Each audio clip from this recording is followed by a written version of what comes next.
भारतीय हवामान खात्यानं यंदा मान्सून सरासरीपेक्षा अधिक होईल असा अंदाज वर्तवला होता।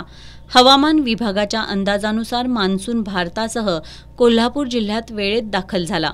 जूनच्या पहिल्या आठवड्यातच दमदार पाऊस सुरू झाल्यानं शेतकऱ्यांनी खरीपाच्या पेरणीला सुरुवात केली। मात्र गेल्या आठवड्यापासून पावसानं दडी मारल्यानं पेरणी केलेले शेतकरी अडचणीत सापडलेत।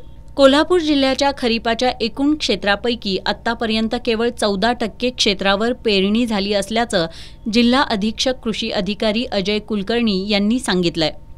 पेरणी जर बघितली तर साधारण 14% आपली जिल्ह्याची पेरणी झालेली आहे आणि ती प्रोग्रेसिव्ह आहे। म्हणजे भाताच्या बाबतीत लोक आधी रोपं तयार करायला नर्सरी टाकतात आणि नंतर त्याची लागवड करतात, त्याच्यामुळे ती टप्प्याटप्प्याने पेरणी होत जाणार आहे।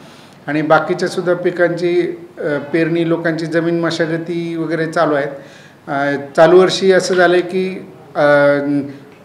मान्सून पूर्व पाऊस म्हणजे आपण ज्याला वळवाचा पाऊस म्हणतो, तर तो झाला आणि लगेच त्याला लागून आपला हंगामाचा पाऊस सुरू झाला।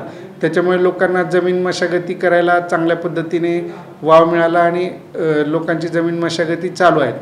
दरम्यान जून महिना संपत आला तरीही अपेक्षित पाऊस नसल्यानं शेतकऱ्यांची चिंता वाढली आहे।